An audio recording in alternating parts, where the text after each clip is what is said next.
सभी इंडस्ट्री के लोग, R&D से जुड़े हुए सभी साथी और विशेष उपस्थिति जिनकी है, ऐसे इस विज्ञान के सभी विद्यार्थी भाइयों बहनों को मेरा प्रणाम। आज गुजरात की धरती पर एक प्रकार से हम भारत की स्वास्थ्य सुरक्षा और बायो सेफ्टी और बायो क्षेत्र के विकास के नए युग की शुरुआत कर रहे हैं। मित्रों, यहां पर गुजरात बायोटेक्नोलॉजी रिसर्च सेंटर के अंदर BSL-4 बायो कंटेनमेंट फैसिलिटी का शिलान्यास आज जो हो रहा है, वो आने वाले दिनों में समग्र भारत के लिए स्वास्थ्य के क्षेत्र का एक सुरक्षा कवच बनकर उभरेगा, इसका मुझे विश्वास है। हमारे प्रधानमंत्री जी का मानना है साइंस एंड टेक्नोलॉजी केवल R&D तक सीमित नहीं रहनी चाहिए, बल्कि ये राष्ट्र के समग्र विकास का एक आधार स्तंभ होना चाहिए। और उसी दिशा में आज एक बहुत महत्वपूर्ण कदम हम आगे बढ़ा रहे हैं। यहाँ जो विज्ञान के छात्र हैं, वैज्ञानिक हैं और रिसर्च से जुड़े हुए लोग हैं, इस सभी पर पूरा गुजरात और देश विश्वास करता है कि भारत के विकास और भारत के स्वास्थ्य दोनों को आप निश्चित रूप से सुनिश्चित करेंगे। मित्रों, आज यहां पर BSL-4 बायो कंटेनमेंट फैसिलिटी का शिलान्यास किया गया। एक प्रकार से पुणे की वायरोलॉजी इंस्टीट्यूट के बाद ये भारत की दूसरी उच्च स्तरीय लैब होगी, परंतु किसी राज्य सरकार ने बनाई हुई ये पहली लैब है जिसका श्रेय गुजरात को जाता है। एक विशाल संकुल के अंदर 362 करोड़ की लागत से 11,000 वर्ग मीटर में देश की जैव सुरक्षा का एक मजबूत किला यहां बनने जा रहा है। हम सब जानते हैं, हम कोरोना से उभर चुके हैं, निकल चुके हैं। जिस प्रकार के दुनिया भर के अंदर रिसर्च की जरूरत है, इसमें कई सालों तक कहीं ना कहीं हम पिछड़े हुए थे, पीछे पड़े थे। अब ये फैसिलिटी बनने से इसमें इस क्षेत्र के काम करने वाले युवाओं को एक नया मौका भी मिलेगा और भारत इस क्षेत्र में बहुत अच्छे तरीके से आगे निकल पाएगा, इसका मुझे विश्वास है। यह सुविधा वैज्ञानिकों को अत्यंत संक्रमणात्मक और घातक वायरस पर एकदम सुरक्षित वातावरण में संशोधन करने की एक प्रकार से प्लेटफॉर्म यहां पर उपलब्ध होगा और यहां पर दुनिया भर की अच्छे से अच्छी BSL-4 लैब का स्टडी कर इंफ्रास्ट्रक्चर बनाया गया है। सिर्फ मानवीयों के लिए नहीं, पशुओं से होकर मानवी तक पहुंचने वाले रोगों का भी अध्ययन करने की यह विश्व स्तरीय व्यवस्था यहां पर होगी। एक अध्ययन है कि 60 से 70% नई बीमारियां पशु से होकर इंसान तक पहुंचती है। इसलिए भारत सरकार ने वन हेल्थ मिशन से मानव और पशु दोनों की सुरक्षा सुनिश्चित करने का कार्यक्रम हाथ में लिया है। यही कार्यक्रम का एक अगला स्टेज है। अब हमारे वैज्ञानिकों को खतरनाक वायरस के सैंपल जांचने के लिए विदेश पर निर्भर नहीं रहना पड़ेगा। और स्वाभाविक है, विदेश पर निर्भर नहीं रहेंगे तो इसकी जांच में तेजी भी आएगी और हम आत्मनिर्भर भी होंगे। मैं गुजरात की बात करूं तो हमने चांदीपुरा वायरस और लंपी स्किन डिसीज का प्रकोप हमने देखा है। ये बीमारियों ने एक प्रकार से हमें चेतावनी दी है कि BSL 3 से भी उच्च स्तरीय सुविधाओं की सख्त जरूरत है। आज ये BSL 4 लैब वो सभी सुविधाओं की पूर्ति करेगी, इसका मुझे पूरा विश्वास है और आनंद भी है। ये काम चलाऊ टेम्पररी सुरक्षा हमारा लक्ष्य नहीं है। हम एक प्रकार से रिसर्च बेस्ड परमानेंट सुरक्षा चाहते हैं। इसीलिए ये लैब हमारी सभी रिक्वायरमेंट्स को पूरा करेगी, इसका मुझे विश्वास है। मित्रों, विगत 11 साल में बायोटेक्नोलॉजी के क्षेत्र में अभूतपूर्व विकास हुआ है। बायोटेक क्षेत्र में हमें काफी सफलता मिली। यहां जो स्टूडेंट्स बैठे हैं, साइंटिस्ट बैठे हैं, इंडस्ट्रियलिस्ट बैठे हैं, उनको मैं बताना चाहता हूं ये क्षेत्र के अंदर बहुत बड़ा पोटेंशियल है। 2014 में भारत की बायो इकोनॉमी $10 बिलियन थी। मेरी बात ध्यान से सुनना और विशेषकर विद्यार्थी सुने। 2014 में भारत की बायो इकोनॉमी $10 बिलियन की थी और 24 के फाइनेंशियल ईयर समाप्त होने के साथ ही ये 166 बिलियन को क्रॉस कर रही। एक 10 साल के अंदर 17 गुना विकास। ये बताता है कि भारत के युवा कर सकते हैं, भारत के उद्योगपति भी कर सकते हैं। जरूरत इनको इंफ्रास्ट्रक्चर प्रोवाइड करने की है, शासन का समर्थन उनको प्राप्त हो, इसकी जरूरत है। मैं इसको और डिटेल में बताना चाहता हूं मित्रों। 2014 में बायोटेक क्षेत्र में काम करने वाले स्टार्टअप की संख्या 500 से कम थी।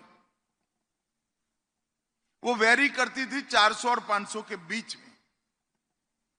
और 2025 में बायोटेक स्टार्टअप की संख्या 10,000 क्रॉस कर चुकी है। 10,000 क्रॉस। बायो इंक्यूबेटर्स 2000 में 6 थे, 25 में 95 हो चुके। इंक्यूबेशन स्पेस हमारे पास 60,000 वर्ग फुट थी, 60,000 स्क्वायर फुट, और वो बढ़कर 15 टाइम बढ़कर 9 lakh square feet incubation space आज हमारे पास है। और बाजार में उत्पाद जो हमारे थे 10 तक सीमित थे, अब 800 से ज्यादा प्रोडक्ट हमने बाजार में डाली है। और किसी भी क्षेत्र का फ्यूचर और देश में पोटेंशियल और देश के युवाओं की इसमें रुचि देखनी है तो पेटेंट फाइलिंग इसका एक बहुत अच्छा थर्मोमीटर है। 2014 में 125 पेटेंट इस क्षेत्र में भारत के फाइल हुए थे और 2025 में 125 से बढ़कर हम 1300 तक पहुंच चुके हैं। मित्रों, ये बताता है कि हम कर सकते हैं। और प्राइवेट फंड 10 करोड़ का लगा था, सिर्फ 10 करोड़ का, अब 7,000 करोड़ से ज्यादा इन्वेस्टमेंट इस क्षेत्र में हो चुका है। मैं इसलिए बताना चाहता हूं कि जो युवा इस क्षेत्र को कैरियर बनाना चाहते हैं, आप दमखम के साथ, आत्मविश्वास के साथ आगे बढ़िए। आपका फ्यूचर बहुत उज्जवल है। इस क्षेत्र में बहुत बड़ा पोटेंशियल पड़ा है और इस क्षेत्र में काम करने वाले भारत के युवाओं ने साबित कर दिखाया है कि हमारा युवा जॉब सीकर नहीं है, जॉब क्रिएटर है। वो आपने साबित कर रख दिया है। मित्रों, आज भारत एक प्रकार से दुनिया का सबसे बड़ा वैक्सीन निर्माता देश है।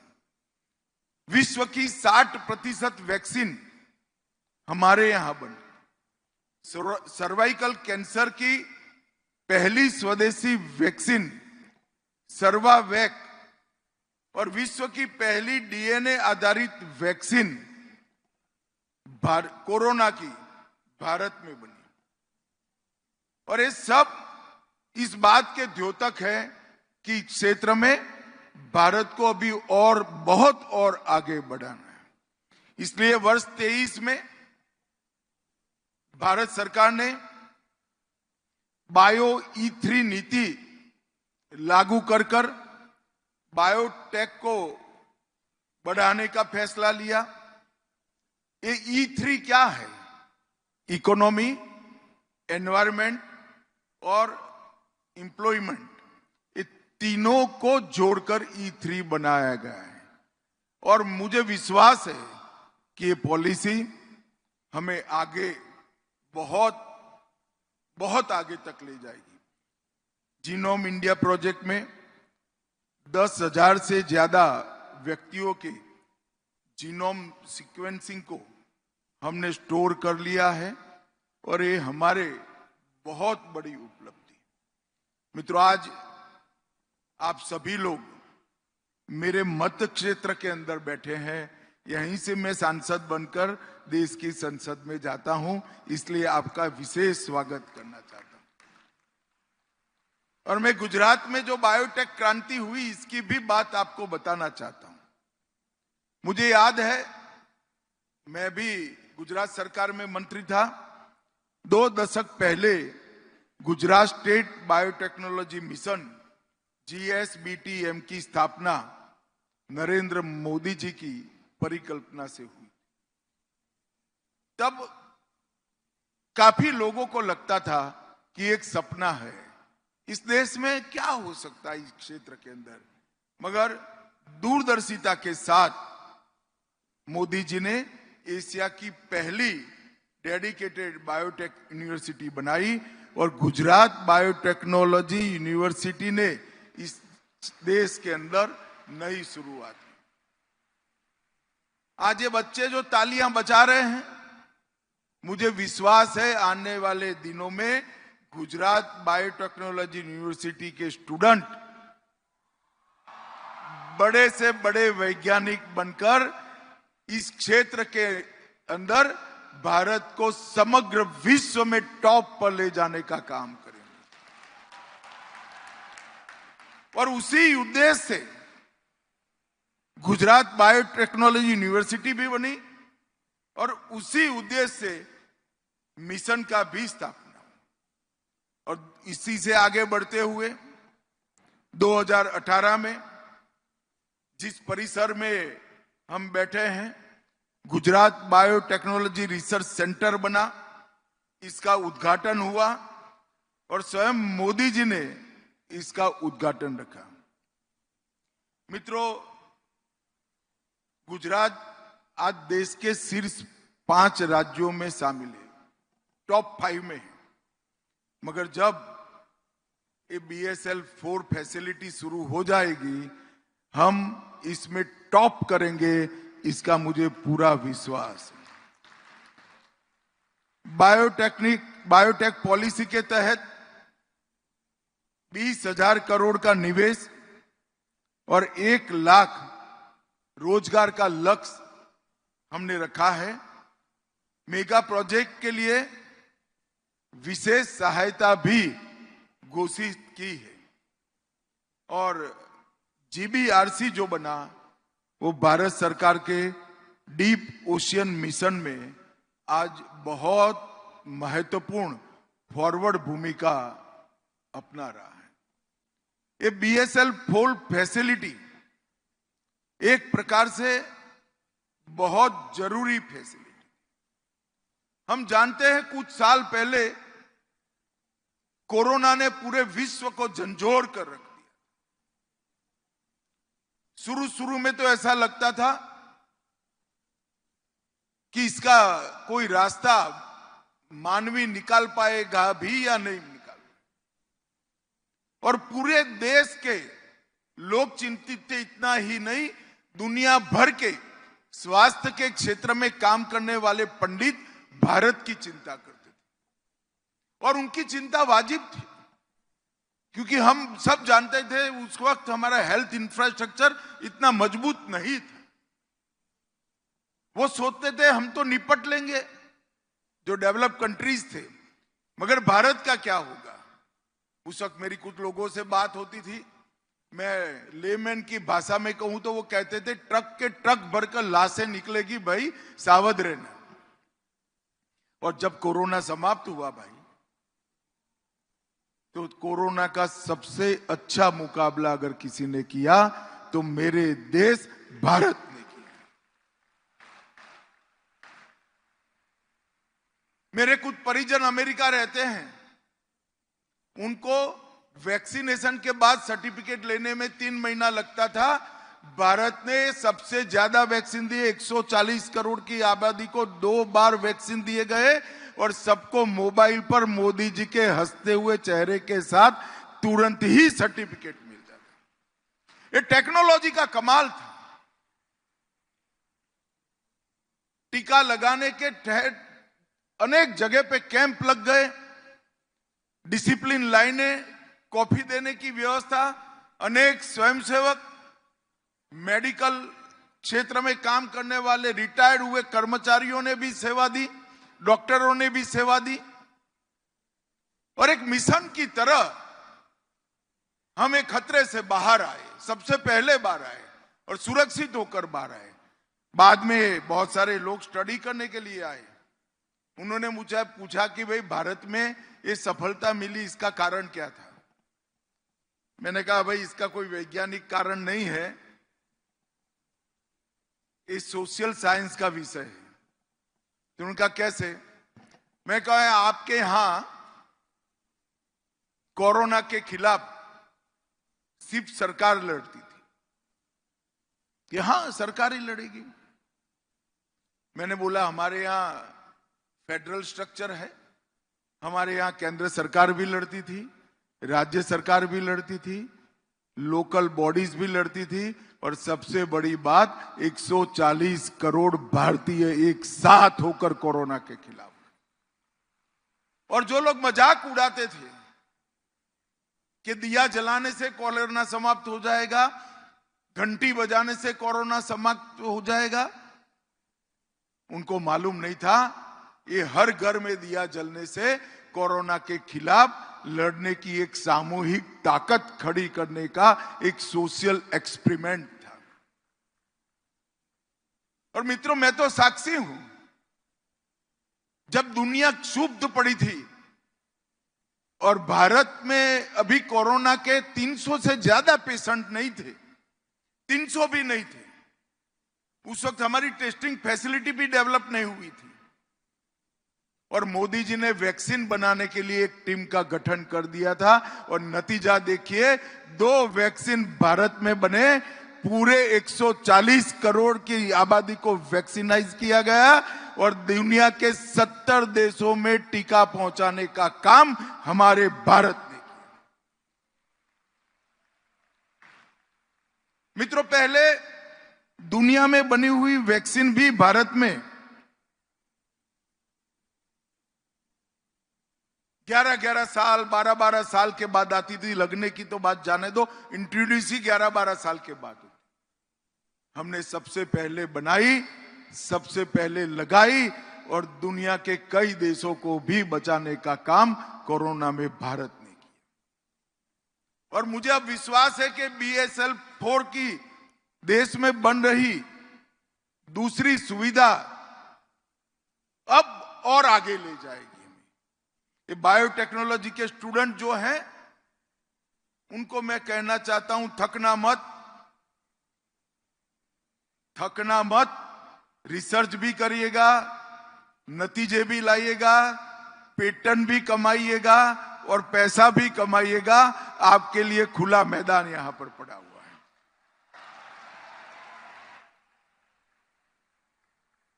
है 140 करोड़ की आबादी में अब तक पुणे में एक ही BSL-4 लैब थी। मतलब सैकड़ों हजारों किलोमीटर दूर हमारी देश में ही सैंपल हमें भेजना पड़ता था। आज दूसरी लैब बन रही है। मुझे विश्वास है कि हमने इससे बहुत बड़ा हमारा फायदा होगा। मित्रों, मैं यहां आया हूं तब AMR के लिए भी बात करना चाहता हूं।